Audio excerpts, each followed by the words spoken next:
Okay, my washing machine's going and it's really loud. That's the noise in the background. Anyway, I filmed this like 4 times.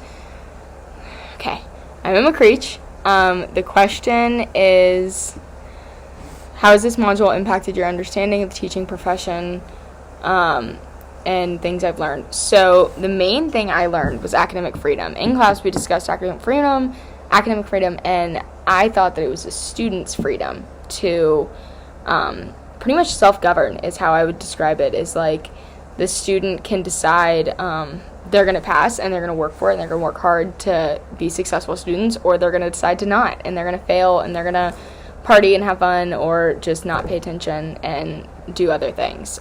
So that's what I thought it was, but it actually turns out that the definition is, one second, it's the teacher's right to choose both content and teaching methods based on their professional judgment.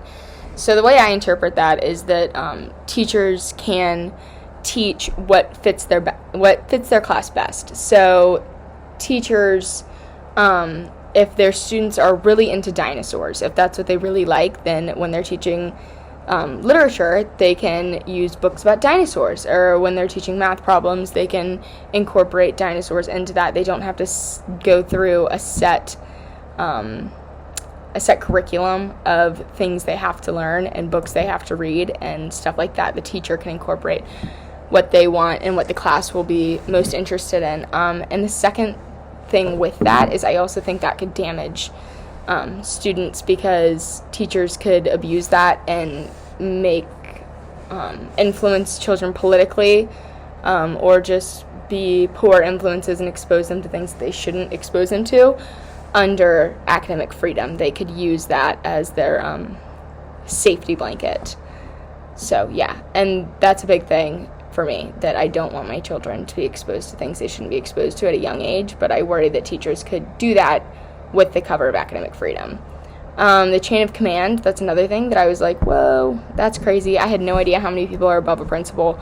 Like the school district attorney, school district president, state district, state education, all of that stuff is just, there's a ton of it. Okay. Other question. How will you apply the content of this module into my future classroom?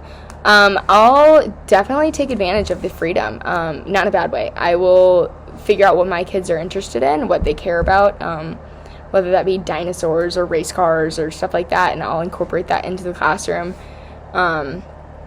and help them learn through things they're interested in. What's the last question?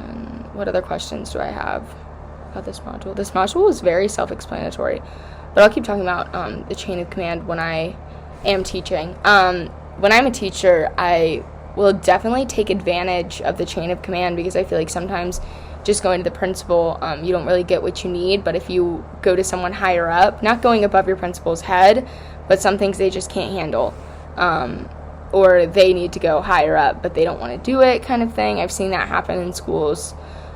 So knowing that there's so many other people involved is good, because it'll keep balance and power, but it's also hard because your voice can get lost in the system, and teachers individually might not be heard because there's so many people in control and so much power. But it's also good because balance, so it's a hard fine line, but as a teacher I'll keep that in mind, and I'll definitely work with my peers to speak up.